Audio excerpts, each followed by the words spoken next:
الحمد للہ رب العالمین والصلاة والسلام علی سید المرسلین اما بعد فاعوذ باللہ من الشیطان الرجیم بسم اللہ الرحمن الرحیم ربی شرح لی صدری ویسر لی امری واحلل عقدۃ من لسانی یفقہوا قولی ان اللہ وملائکتہ یصلون علی النبی یا ایھا الذین آمنوا صلوا علیہ وسلموا تسلیما صلی اللہ علی النبی الامی وعلیہ صلی اللہ علیہ وسلم صلاۃ و سلام علیک یا رسول اللہ صلی اللہ تعالیٰ علیہ وآلہ وسلم۔ الحمدللہ ہم عشرہ ذی الحجہ سے گزر رہے ہیں۔ اس کے پہلے 10 دن جو ہیں اس میں کوشش کیا کریں کہ زیادہ سے زیادہ ہم تسبیحات کریں، جس میں خصوصیت کے ساتھ تکبیر، تحلیل، تمحید وغیرہ، سبحان اللہ والحمدللہ ولا الہ الا اللہ واللہ اکبر۔ اس کے علاوہ درود پاک ہو گیا، ان کو اپنی روٹین کا حصہ بنائیں۔ اس کے علاوہ نفلی روزے رکھنے کی بھی کوشش کریں، اور جتنا ہو سکے قرآن پاک پڑھنے کی کوشش کریں، صدقہ و خیرات کرنے کی کوشش کریں، تاکہ ہم اس عشرے کے جو اعمال ہیں، کیونکہ وہ عام عشرے کی نسبت اللہ تعالیٰ کے ہاں زیادہ مقبولیت رکھتے ہیں اور ان کا اجر بھی زیادہ ہے۔ آئیے ہم اپنی احادیث مبارکہ کو کنٹینیو کرتے ہیں۔ صحیح بخاری سے ہم پڑھیں حدیث نمبر 6423۔ نبی کریم صلی اللہ تعالیٰ علیہ وآلہ وسلم نے فرمایا، میرے یہاں تشریف لائے۔ یہ صحابی رسول بیان کریں، بنی سالم کے ایک صاحب سے سنا۔ کیا فرما رہے ہیں کہ نبی کریم صلی اللہ تعالیٰ علیہ وآلہ وسلم میرے یہاں تشریف لائے اور فرمایا، جب کوئی بندہ قیامت کے دن اس حالت میں پیش ہوگا کہ اس نے کلمہ یعنی لا الہ الا اللہ کا اقرار کیا ہوگا اور اس سے اس کا مقصود اللہ کی خوشنودی حاصل کرنا ہوگی، تو اللہ تعالیٰ دوزخ کی آگ کو اس پر حرام کر دے گا۔ تو دیکھیے ابھی ہم ویسے ہی پڑھ رہے تھے کہ ہم نے جو ہے تحلیل کرنا ہے زیادہ سے زیادہ، یعنی لا الہ الا اللہ پڑھنا ہے۔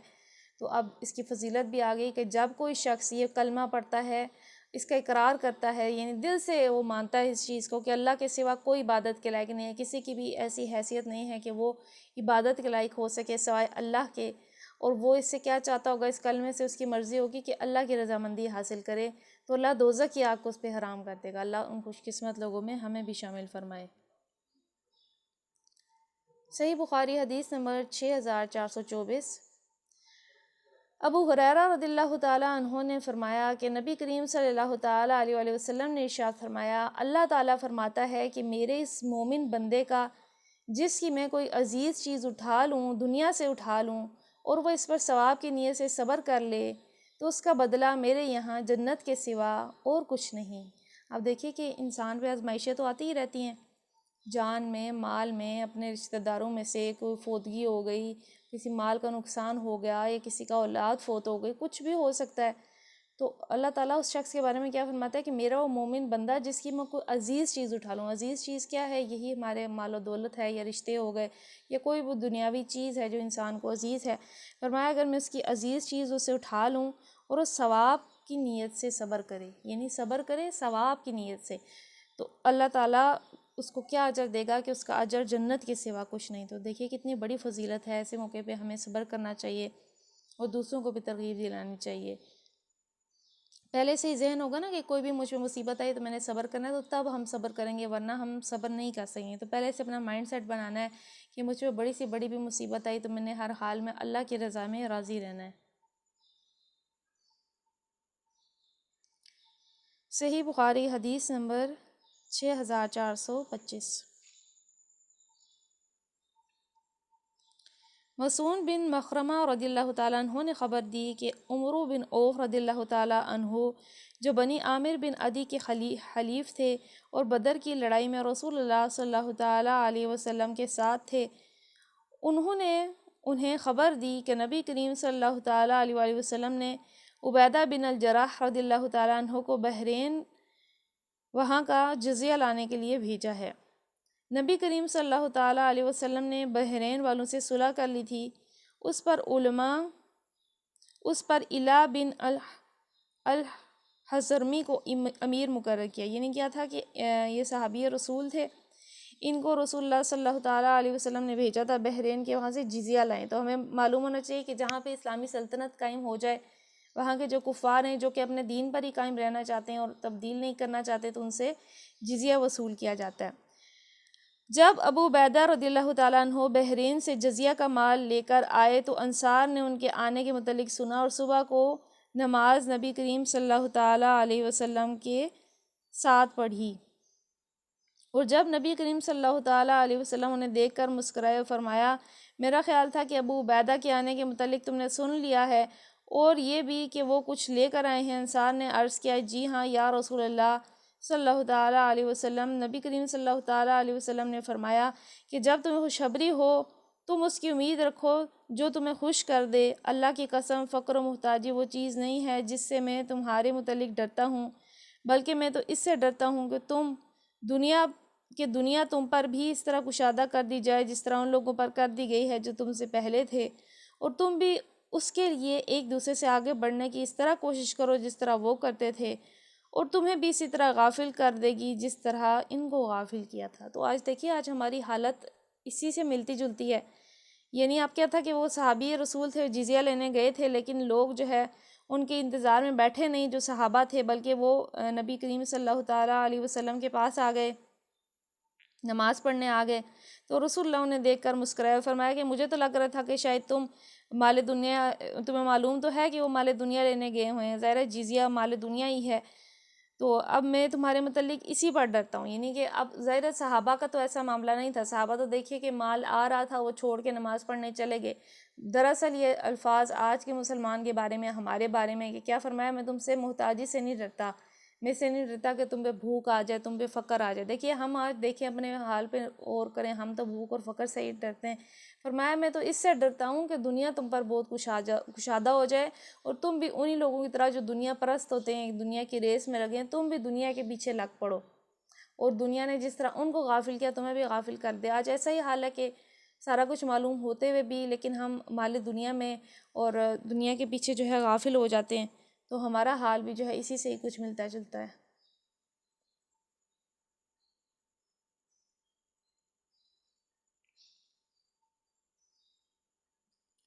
ابو ہریرہ رضی اللہ تعالیٰ عنہ نے کہا رسول اللہ صلی اللہ تعالیٰ علیہ وسلم نے فرمایا،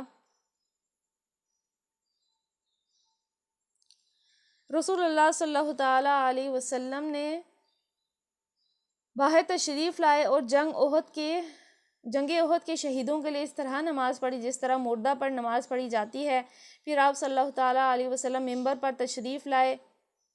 اور فرمایا آخرت میں تم سے آگے جاؤں گا اور تم پر گواہ ہوں گا، واللہ میں اپنے ہوش کو اس وقت بھی دیکھ رہا ہوں، مجھے زمین کے خزانوں کی کنجیاں دی گئی ہیں، یا فرمایا کہ زمین کی کنجیاں دی گئی ہیں، اور اللہ کی قسم میں تمہارے بعد اس سے نہیں ڈرتا کہ تم میرے بعد شرک کرو گے، بلکہ مجھے تمہارے متعلق یہ خوف ہے کہ تم دنیا میں ایک دوسرے سے آگے بڑھنے کی کوشش کرنے لگو۔ تو کیا فرمایا میں تم سے اس سے تو نہیں ڈرتا کہ تم شرک کرنے لگو، یعنی اللہ کے ساتھ کسی اور کو شریک بنا لو، بلکہ اس سے ڈرتا ہوں کہ تم جو ہے دنیا کے مقابلے میں لگ پڑو، دنیا کی خاطر ایک دوسرے سے مقابلے کرنے لگو، ایک دوسرے سے آگے بڑھنے کی کوشش کرنے لگو۔ اور کیا فرمایا کہ میں اپنے حوض کو حوض کوثر کو یہیں سے دیکھ رہا ہوں، اللہ پاک ہمیں اس سے آب کوثر نصیب فرمائے۔ اور کیا فرمایا کہ مجھے زمین کے تمام خزانوں کی کنجیاں دے دی گئی ہیں۔ دیکھیے کہ تمام خیر کے جو بھلائی کے دروازے تھے وہ آپ کے لیے کھول دیے گئے تھے، اور تمام خیر کی کنجیاں آپ کو عطا فرما دی گئیں، اور حوض کوثر بھی جو ہے آپ کو ہی عطا ہوا۔ آئیے ہم تفسیر پڑھتے ہیں سورہ بقرہ آیت نمبر 205۔ اعوذ باللہ من الشیطان الرجیم، بسم اللہ الرحمن الرحیم۔ وَإِذَا تَوَلَّى سَعَىٰ فِي الْأَرْضِ لِيُفْسِدَ فِيهَا وَيُهْلِكَ الْحَرْثَ وَالنَّسْلَ وَاللَّهُ لَا يُحِبُّ الْفَسَادَ۔ وَإِذَا اور جب تولا وہ لوٹے، سعیٰ دوڑتا پھرے، فی الارض زمین میں، لیفسدو تاکہ فساد کرے، فیہا اس میں، ویہلکا اور تباہ کرے، الحرث کھیتی، والنسل اور نسل، واللہ اور اللہ لا یحب الفساد پسند نہیں کرتا فساد کرنے والوں کو۔ اور جب اسے اقتدار حاصل ہو جاتا ہے تو زمین میں اس کی ساری دوڑ دھوپ اس لیے ہوتی ہے کہ فساد پھیلائے، کھیتیوں کو غارت کرے، انسانی نسل کو تباہ کرے، حالانکہ اللہ جسے وہ گواہ بنا رہا ہے فساد کو ہرگز پسند نہیں کرتا۔ اب یہ آیت پچھلی آیت سے ہی لنک ہے، اب دیکھیے کہ اس میں ہم پڑھ رہے تھے کہ لوگوں میں سے کوئی شخص وہ ہے جو کہ دنیا کی زندگی میں ایسی باتیں کرتا ہے کہ اس کی باتیں ہمیں بھلی معلوم ہوتی ہیں اور وہ اپنی نیک نیتی پر اللہ کو گواہ بھی ٹھہراتا ہے، مگر حقیقت میں وہ بدترین دشمن حق ہوتا ہے۔ تو اسی سے یہ آیت لنک ہے کہ وہ کہتا تو یہ ہے، اپنے اوپر دعوے بڑے بڑے کرتا ہے کہ میں جو ہے یہ کام کروں گا، دنیا میں کی زندگی میں اس کی باتیں لگتا ہے جیسے بالکل صحیح ہیں، آپ کو اس کی باتیں سمجھ میں بھی آتی ہیں، لیکن حقیقت میں اس کی باتوں کی حقیقت کیا ہوتی ہے کہ وہ فساد پھیلاتا ہے۔ ایذا تولی کے دو مطلب ہو سکتے ہیں، ایک تو وہ جو ہم نے متن میں اختیار کیا ہے، دوسرا مطلب یہ بھی نکلتا ہے کہ یہ مزے مزے کی دل لبانے والی باتیں بنا کر جب وہ پلٹتا ہے تو عملاً یہ کرتوت کر دکھاتا ہے۔ تو آپ اس کی مثال لے لیں، کوئی بھی مثال لے لیں، امریکہ کی مثال لے لیں کہ وہ بڑی بڑی باتیں بنائیں گے کہ فار ایگزامپل افغانستان کی مثال لے لیں کہ ہم وہاں اصلاح چاہتے ہیں، ہم وہاں جو ہے ہم وہاں ایک انصاف کا نظام قائم کرنا چاہتے ہیں یہ وہ، لیکن حقیقت میں انہوں نے وہاں کیا کیا ہے، جان و مال کا نقصان پچھلے 20 سالوں سے وہ کر رہے ہیں، وہاں پہ ان کو ہر طرح سے ان کو جانی نقصان بھی دیا ہے، ان کی نسلوں کو بھی تباہ کیا ہے اور ان کو مالی نقصان بھی دیا ہے۔ اسی طرح سے شام میں یا کہیں بھی آپ مثالیں لے لیں تو یہ مثال اس کی ہوتی ہے جو کہ بڑے بڑے عہد کر کے جاتے ہیں، جیسے وہ بھی بڑے بڑے عہد کرتے ہیں کہ ہم ایکوالٹی کا نظام قائم کریں گے، ہم یہ کریں گے وہ کریں گے، لیکن حقیقت اس کی کیا ہوتی ہے؟ دنیا میں آپ کی باتیں آپ کسی کو سنیں، ان کے کسی اگر رپورٹر کو، تو آپ کو باتیں لگیں گی کہ واقعی یہ درست کہہ رہے ہیں، تو پھر اور وہ اپنے آپ پہ جو ہے گواہ بھی بناتے ہیں کہ ہم بالکل سچ کہہ رہے ہیں، لیکن حقیقت کیا ہوتی ہے ان کی کہ جب وہ کہیں جاتے ہیں تو وہاں تباہی ہی مچاتے ہیں۔ تو یہ ہے فرق یعنی مسلمانوں کی جنگ میں اور ان کی جنگ میں، کہ جب مسلمان کرتا ہے تو وہ خالص اللہ کی رضا کے لیے ہوتا ہے، اور مسلمان اپنے باندھے ہوئے قوانین کے تحت جب کرتا بھی ہے تو اپنے جو اللہ تعالیٰ کی اس کو باندھے ہوئے قوانین ہیں، جیسے ہم نے پہلے پڑھے تھے کہ اس میں نہ عورتوں بچوں کو نقصان پہنچایا جاتا ہے، نہ اس میں مال و دولت کو درختوں کو نقصان پہنچایا جاتا ہے، اور جنگ کا جو مقصد ہوتا ہے وہ محض کوئی اللہ کی رضا یا کوئی خالص دین کا مقصد ہوتا ہے، اس کے علاوہ اپنے کسی ذاتی فائدے کے لیے کسی کو بھی جنگ کرنے کی یا مال و دولت کے لیے کسی کو بھی اجازت نہیں ہے۔ سورہ بقرہ آیت نمبر 206۔ وَإِذَا قِيلَ لَهُ اتَّقِ اللَّهَ أَخَذَتْهُ الْعِزَّةُ بِالْإِثْمِ فَحَسْبُهُ جَهَنَّمُ وَلَبِئْسَ الْمِهَادُ۔ وَإِذَا قِيلَ، اور جب کہا جائے لَهُ اس کو، اتق اللہ ڈر اللہ سے، أخذتہ سے آمادہ کرے، العزت عزت غرور بالاسم گناہ پر، فحسبہ تو کافی ہے اللہ اس کو، جہنم جہنم پر، لبئس المہاد اور البتہ وہ برا ٹھکانہ ہے۔ اور جب ان سے کہا جاتا ہے کہ اللہ سے ڈر، تو اپنے وقار کا خیال اس کو گناہ پر جما دیتا ہے، اور ایسے شخص کے لیے تو بس جہنم ہی کافی ہے اور وہ بہت ہی برا ٹھکانہ ہے۔ تو ایسے شخص کا معاملہ بتایا جا رہا ہے کہ جب اسے بتایا جاتا ہے کہ اللہ کا خوف کرو، تو اپنے وقار یعنی اپنی عزت کا خیال جو ہے وہ اسے اسی پہ کنٹینیو رکھتا ہے کہ وہ یہی گناہ کرتا رہے، انسانی نسل کو بھی تباہ کرتا رہے، جان و مال کا بھی نقصان کرتا رہے۔ اب اس میں آپ کئی مثالیں لے سکتی ہیں، انڈیویجول لیول پہ بھی لے سکتے ہیں اور اجتماعی لیول پہ بھی، جیسے قوموں کے درمیان جو لڑائیاں ہوئی ہیں، جو بھی ورلڈ وارز ہوئی ہیں، جو بھی دنیاوی مقاصد کے لیے جنگیں ہوئی ہیں، وہ محض چند لوگوں کے غرور کی وجہ سے، ان کی ضد کی وجہ سے ہوئی ہیں۔ سورہ بقرہ آیت نمبر 207۔ وَمِنَ النَّاسِ مَن يَشْرِي نَفْسَهُ ابْتِغَاءَ مَرْضَاتِ اللَّهِ وَاللَّهُ رَءُوفٌ بِالْعِبَادِ۔ وَمِنَ النَّاسِ اور لوگوں میں سے، من یشری بیچ ڈالتا ہے، نفسہ اپنی جان، ابتغاء حاصل کرتا ہے، مرضات اللہ اللہ کی رضا، واللہ اور اللہ رؤوف الرحیم مہربان ہے، بالعباد رؤوف مہربان ہے، بالعباد بندوں پر۔ دوسری طرف انسانوں میں سے کوئی ایسا بھی ہے جو رضا کے لیے، رضا الہی کی طلب میں اپنی جان کھپا دیتا ہے، اور ایسے بندوں پر اللہ بہت مہربان ہے۔ تو یہ صحابہ کی مثال ہے، اور آج کے دور میں بھی اگر کوئی اللہ کی رضا کی خاطر اپنی جان لگائے کسی بھی معاملے میں، انڈیویجول لیول پہ یا اجتماعی لیول پہ، کسی ملکی سطح پہ، کہیں بھی، جو اللہ کی رضا کے لیے لگائے۔ آپ دیکھیے کہ یہ فرق ہوتا ہے اپنے نفس کے تکبر کی وجہ سے کرنا، جیسے ہم نے پچھلی آیتوں میں پڑھا کہ اپنے نفس کی بڑائی اور گھمنڈ اور اپنے وقار کو قائم رکھنے کے لیے لڑائی کرنا، اور دوسرا ہے اللہ کی رضا کے لیے اپنی جان کو کھپا دینا، جیسے کہ صحابہ نے ہر موقع پہ اپنی جانوں کے نذرانے پیش کیے۔ تو فرمایا جو ایسا ہے تو اللہ اپنے بندوں پر بہت مہربان ہے۔ سورہ بقرہ آیت نمبر 208۔ یا ایھا الذین آمنوا ادخلوا فی السلم کافۃ ولا تتبعوا خطوات الشیطان انه لکم عدو مبین۔ یا ایھا الذین آمنوا، اے وہ لوگ جو ایمان لائے ہو، ادخلوا، تم داخل ہو جاؤ، فی السلم، اسلام میں، کافہ، پورے پورے، ولا تتبعوا، اور نہ پیروی کرو، خطوات الشیطان، شیطان کے قدموں کی، انہو، بے شک وہ، لکم، تمہارا ہے، عدو مبین، کھلا دشمن۔ اے ایمان والو، تم پورے کے پورے اسلام میں آ جاؤ اور شیطان کی پیروی نہ کرو کہ وہ تمہارا کھلا دشمن ہے۔ اب دیکھیے کہ یہ معاملہ ہوتا ہے کہ جب انسان اسلام کے کسی معاملے پر تو عمل کرے اور کسی معاملے سے انکار کرے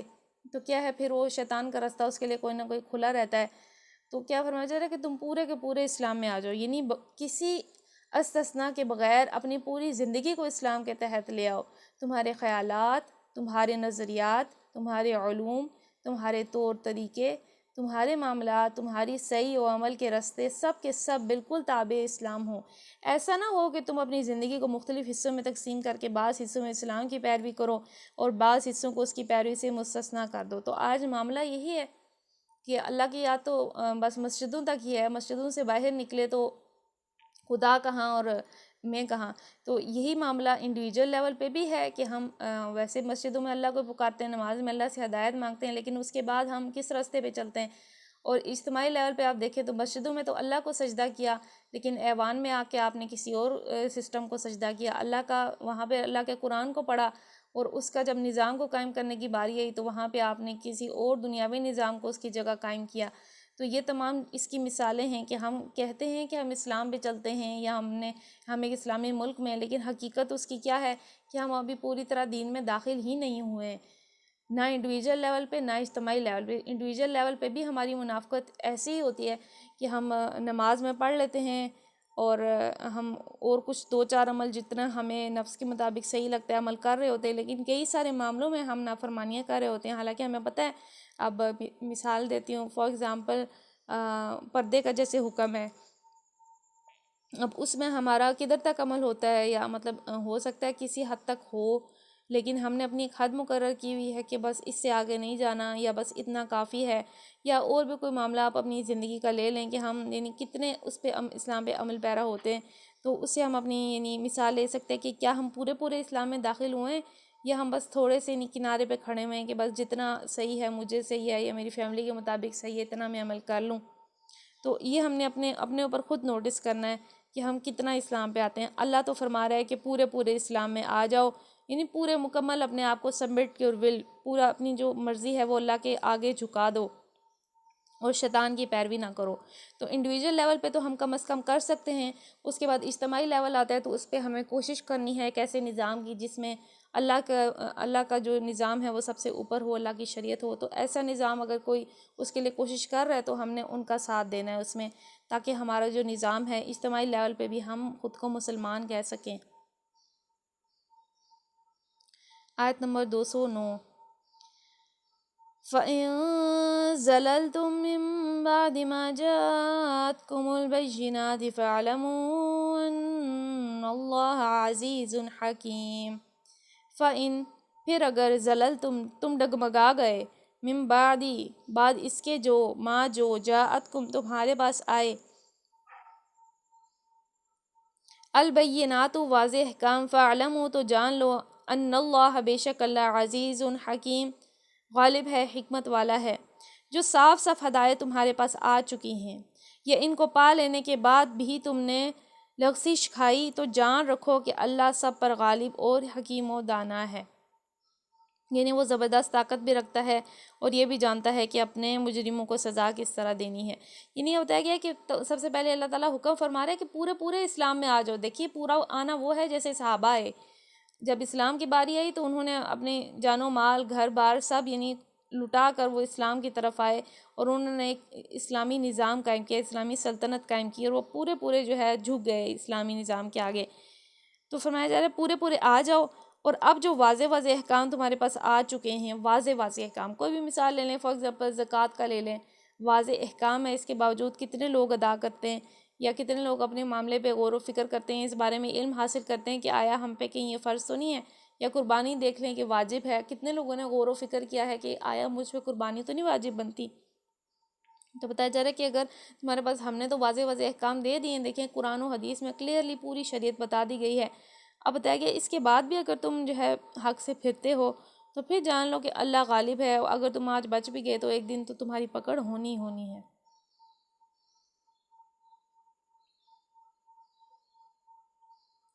آیت نمبر 210، هل ينظرون إلا أن يأتيهم الله في ظلل من الغمام والملائكة وقضي الأمر وإلى الله ترجع الأمور۔ هل ينظرون، کیا وہ انتظار کرتے ہیں، الا سوائے، ان یأتیہم کہ آئے ان کے پاس، اللہ فی ظلال سائبانوں میں، من الغمامی بادل، والملائکتی اور فرشتے، وقودیا اور طے ہو جائے، الامر قصہ، وإلی اللہ اور اللہ کی طرف، ترجع الامور تمام کام لوٹائے جاتے ہیں۔ ان ساری نصیحتوں اور ہدایتوں کے بعد بھی لوگ سیدھے رستے نہ ہوں تو کیا اب وہ اس کے منتظر ہیں کہ اللہ بادلوں کا چتر لگائے، فرشتوں کے پرے ساتھ لیے خود سامنے آ موجود ہو اور فیصلہ ہی کر ڈالا جائے، آخرکار سارے معاملات پیش تو اللہ ہی کے حضور ہونے والے ہیں۔ اب دیکھیے کہ کیا ہم اس کے انتظار میں کہ ہماری اچانک سے موت آ جائے، ہمارا قصہ تمام ہو جائے، یا ہم قیامت کے انتظار میں، یعنی ہم سے سوال کیا جا رہا ہے کہ جب تمہیں کلیئرلی سارا راستہ بتا دیا اور یہ کہہ دیا کہ پورے اس میں آ جاؤ، شیطان کی پیروی نہ کرو، اور اب تمہیں بتا دیا صاف صاف ہدایت تمہارے پاس آ چکی ہے، اس پہ عمل پیرا ہو، تو فرمایا جا رہا ہے اب بھی اگر کوئی عمل نہیں کرتا تو اس شخص کے بارے میں فرمایا جا رہا ہے جس کو اسلام کی دولت بھی حاصل ہوئی، جس کو علم بھی حاصل ہوا۔ اب بتایا جا رہا ہے کہ کیا وہ اس کا منتظر ہے کہ فرشتے ہی نہیں آسمان سے آ جائیں اور اللہ تعالیٰ جو ہے آ موجود ہو اور قصہ تمام ہو جائے، یعنی حساب کتاب ہو جائے، اور پھر جو ٹھکانہ ہوگا وہ انسان کا ہو جائے، تو کیا ہم بھی اسی انتظار میں کہ ہمارا یعنی قصہ تمام ہو جائے، ہماری موت آ جائے، کیونکہ ایک بار آ گئی تو پھر وہاں سے لوٹنا نہیں ہے۔ یہ الفاظ قابل غور ہیں، ان میں سے ایک ہی حقیقت پر روشنی پڑتی ہے، اس دنیا میں انسان کی ساری آزمائش صرف اس بات کی ہے کہ وہ حقیقت کو بغیر دیکھے مانتا ہے یا نہیں، ماننے کے بعد اتنی اخلاقی طاقت رکھتا ہے کہ نہیں کہ نافرمانی کا اختیار رکھنے کے باوجود فرمان برداری اختیار کرے۔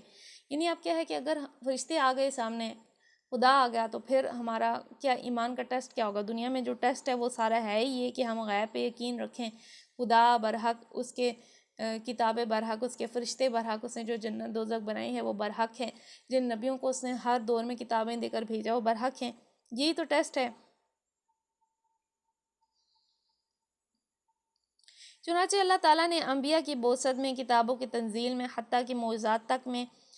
عقل کے امتحان، اخلاقی قوت کی آزمائش کا لحاظ ضرور رکھا، اور کبھی حقیقت کو اس طرح بے پردہ نہیں کر دیا کہ آدمی کے لیے مانے بغیر چارہ ہی نہ رہ سکے۔ یعنی اللہ تعالیٰ نے جو ہے، کیونکہ ٹیسٹ ہونا ہے، غیب کا ٹیسٹ ہونا ہے، تو کبھی بھی ایسا نہیں ہوا کہ اللہ تعالیٰ نے بالکل معجزات بھی جو دیے ہیں ان پر بالکل کلیئر ہی ساری بات کر دی ہو، بلکہ معجزات بھی ایک حد تک ہوتے تھے تاکہ انسان کا ٹیسٹ باقی رہے کہ وہ حق کو قبول کرتا ہے یا نہیں کرتا، کیونکہ اس کے بعد تو آزمائش بالکل بے معنی ہو جاتی ہے اور امتحان میں کامیابی اور ناکامی کا کوئی مفہوم ہی باقی نہیں رہتا۔ اس بنا پر یہاں فرمایا جا رہا ہے کہ اس وقت کا انتظار نہ کرو جب اللہ اور اس کی سلطنت کے کارکن فرشتے خود سامنے آ جائیں، کیونکہ پھر تو فیصلہ ہی کر ڈالا جائے گا۔ ایمان لانے اور اطاعت میں سر جھکا دینے کی ساری قدر و قیمت اس وقت تک ہے جب تک تو حقیقت تمہارے حواس سے پوشیدہ ہے اور تم محض دلیل سے اس کو تسلیم کر کے اپنی رضامندی اور محض فہمائی سے اس کی پیروی و اطاعت اختیار کر کے اپنی اخلاقی طاقت کا ثبوت دیتے ہو، ورنہ جب حقیقت بے نقاب سامنے آ جائے گی اور تم بچشم سر دیکھ لو گے کہ یہ خدا کا تخت جلال پر متمکن اور یہ ساری کائنات کی سلطنت اس کے فرمان پر چل رہی ہے اور یہ فرشتے زمین و آسمان کے انتظام میں لگے ہوئے ہیں، تو یہ تمہاری ہستی اس کے قبضہ قدرت میں پوری بے بسی کے ساتھ جکڑی ہوئی ہے۔ اس وقت تم ایمان لائے اور اطاعت پر آمادہ ہوئے تو اس وقت ایمان اور اطاعت کی قیمت ہی کیا ہے؟ اس وقت تو کوئی کٹے سے کٹا کافر اور سے بدتر مجرم و فاسق و فاجر بھی انکار و نافرمانی کی جرت نہیں کر سکتا۔ ایمان لانے و اطاعت قبول کرنے کی مہلت نہیں، بس اسی وقت ہے جب تک کہ پردہ کشائی کی وہ ساتھ نہیں آتی، جب وہ ساتھ آ گئی تو پھر مہلت ہے، نہ آزمائش ہے بلکہ وہ فیصلے کا وقت ہے۔ تو دیکھیے اب جیسے موت آتی ہے تو انسان کو جو ہے موت کا فرشتہ نظر آنے لگتا ہے، اپنے عمل دنیا بھر کے نظر آنے لگتے ہیں، وہ معاملات اس پہ کھلنے لگتے ہیں. تو اس لیے اس وقت جو ہے اس کا کلمہ پڑھنا، اس کا نیک عمل کرنا کوئی اسے نفع نہیں دیتا، کیونکہ اس کا ٹائم ختم ہو چکا ہے. تو یہ پوچھا جا رہا ہے کہ کیا تم اس انتظار میں ہو کہ تمہارا بھی ٹائم ختم ہو جائے، سارے معاملات سامنے آ جائیں، فرشتے سامنے آ جائیں، اللہ اپنے عرش پر جلوہ افروز ہو کے سامنے آ جائے، تو کیا تم اس کے انتظار میں ہو، یا تم قبول کرتے ہو کہ واقعی ایک ہستی ہے جو اس نظام کائنات کو چلا رہی ہے؟ تم اس سسٹم کو دیکھو گے نہیں، اس دنیا کو دیکھو گے، اس کا ہر چیز کا انتظام ہونا، ایک انتظام کے تحت دیکھیے کہ آسمان سے پانی کا برسایا جانا، اسے زمین میں جو ہے طرح طرح کی چیزیں اگانا، پھر زمین کو جس طرح سے بنایا گیا ہے، جس طرح سے اللہ تعالیٰ نے یہ سولر سسٹم بنایا ہے، اس کا نظام جس طرح سے قائم فرمایا ہے، جس طرح سے موسم کی تبدیلی اللہ تعالیٰ نے رکھی ہے زمین کی روٹیشن سے، جس طرح سے جانور زمین میں طرح طرح کے پیدا کیے گئے ہیں، انسان کے لیے دریا بہائے گئے ہیں، ہر طرح کی جو نعمتیں ہیں، اب یہ اس کی قدرت کی نشانیاں ہیں تاکہ انسان پہچانے کہ ایک نظام ہے. پھر اللہ تعالیٰ نے فرشتوں کی ڈیوٹیاں لگائی ہیں زمین و آسمان میں، بارش برسانا، کسی کا رزق پہنچانا، اس طرح سے مختلف اللہ تعالیٰ نے کسی کی روح قبض کرنا. اب انسان چاہیے کہ سسٹم کو دیکھے اور قبول کرے کہ واقعی اب دیکھیے کہ کوئی ایک چھوٹا سا گھر بھی ہے نا، تو جب تک اس کی کوئی پراپر فنکشننگ نہیں کرتا، گھر کا کوئی سربراہ ہے جو مال و دولت پرووائڈ کرتا ہے، گھر میں ایک لیڈی ہے جو کہ سارا انتظام اس کا دیکھتی ہے، جو وہ لاتا ہے کھانا لاتا ہے اس کو پکاتی ہے، بچوں کو دیکھتی ہے، تو دیکھیے کہ ایک گھر کا، ایک چھوٹے سے گھر کا نظام بھی کسی چلانے والے کے بغیر نہیں چلتا. تو وہ ایتھسٹ اور یہ جو اللہ کو پہ ایمان نہیں لاتے، ان کے بارے میں یہ سوال ہے کہ اتنا بڑا نظام کیا بغیر کسی ہستی کے، بغیر کسی کے چلائے چل رہا ہے؟ تو بالکل ایسا نہیں ہے، بلکہ ایک ہستی ہے جو اس پورے نظام کو چلا رہی ہے، اور اس نے اپنے آگے اس کے جو خادم ہیں جو اس کا نظام چلانے والے ہیں، ان کے فرشتے جو زمین و آسمان کے تمام کاموں کا انتظام کر رہے ہیں، کس نے پیدا ہونا ہے، کس کی موت آنی ہے، بارش کہاں برسانی ہے، کب برسانی ہے، کہاں کس بیج کو پھاڑ کے اس سے جو ہے درخت نکالنا ہے، تو وہ اس کے ورکرز ہیں، وہ اس کی یوں سمجھ لیں کہ جیسے ایک آرگنائزیشن ہوتی ہے جس میں کام کرنے والے، تو وہ اس کا سٹاف ہے فرشتے اللہ تعالیٰ کا اس کے. لیکن وہ ایسا ہے کہ وہ کبھی بھی اس کے حکم کے یعنی خلاف نہیں کرتے، جو وہ فرماتا ہے وہ فوراً کر دیتے ہیں. تو یہ تمام نظام دیکھیں اور قبول کر لیں حق کو، اس کے آگے جھک جائیں. وہ بہت بڑی ذات ہے، بہت بلند ذات ہے. یہ پاک دن چل رہے ہیں، اس میں اللہ تعالیٰ نیکیوں کا اجر بڑھا دیتا ہے. ہماری تھوڑی سی کوشش پہ بھی بہت زیادہ اجر عطا فرماتا ہے. اللہ تعالیٰ نے دنوں میں سے کئی دنوں کی فضیلت عام دنوں سے زیادہ رکھی ہے. تو ہمیں چاہیے کہ ہم جو ہے اطاعت و فرمانبرداری میں کسی معاملے میں ہم جتنا کر سکتے ہیں نیکیوں میں سبقت لے جانے کی کوشش کریں، آگے بڑھنے کی کوشش کریں، اور اس کو راضی کرنے کی کوشش کریں کہ وہ رب بہت مہربان ہے، بہت کرم فرمانے والا ہے. اور یہ جو کتاب ہے یہ اس کی خاص اس کی کرم کی عنایت ہے. اب دیکھیے کہ دنیا میں بڑی بڑی باتیں ہوتی ہیں، بڑی بڑی آرگنائزیشن، سیکرٹ آرگنائزیشنز ہیں جو اپنے راز چھپاتی ہیں، یہ نہیں بتاتی کہ کس وقت ان کی کیا پلاننگ ہے. لیکن اللہ ایسی ہستی ہے کہ جو اس نے یہ راز ہم پہ ظاہر کیے ہیں، جو غیب کے راز ہیں اس نے ہمارے سامنے کھول دیے ہیں کہ کیا تھا اس دنیا کی حقیقت کیا ہے، اور کیسے اس نے اسے بنایا ہے، کیسے اس کا نظام چل رہا ہے، اور عنقریب وہ ہمیں واپس لے کے جانے والا ہے. جنت و دوزخ کے معاملات اگر وہ چاہتا تو غیب بھی رکھ سکتا تھا، وہ ہمیں نہ ہدایت دیتا اور بس ہمارے عمل پہ ہی کسی کو جنت میں بھیج دیتا، کسی کو دوزخ میں بھیج دیتا. نہیں، بلکہ وہ بہت مہربان رب ہے کہ اس نے ہمیں واضح احکام بھی بتا دیے، رستہ بھی بتا دیا، اور ہمیں جو ہے ناواقف پایا تو سیدھے رستے کی ہمیں ہدایت فرمائی، اور ہمارے لیے کلیئر کر دیے گئے. اتنے احکام کلیئر کیے گئے کہ ایک ایک عمل حتیٰ کہ استنجا تک کا طریقہ بھی بتا دیا اس دین نے. تو اب اس کے بعد ہم پہ ہے کہ ہم کتنا عمل کرتے ہیں. اللہ پاک ہم سب کے ایمان میں، امن میں اضافہ عطا فرمائے، اور ہمیں جو ہے خصوصیت کے ساتھ ان دنوں میں ہمیں زیادہ سے زیادہ عبادت کا ذوق و شوق عطا فرمائے، ہمیں غافل ہونے سے بچائے، ہماری زبان پہ ہر وقت اپنا ذکر جاری فرمائے، اور ہماری باتوں کو، کوششوں کو قبول فرمائے. آمین بجاہ النبی الامین صلی اللہ تعالیٰ علیہ وآلہ وسلم. الصلاۃ والسلام علیک یا رسول اللہ، الصلاۃ والسلام علیک یا حبیب اللہ. سبحانک اللہم وبحمدک لا الہ الا انت استغفرک واتوب الیک. بسم اللہ الرحمن الرحیم، وصلی اللہ علی محمد صلی اللہ تعالیٰ علیہ وآلہ وسلم. السلام علیکم ورحمۃ اللہ وبرکاتہ.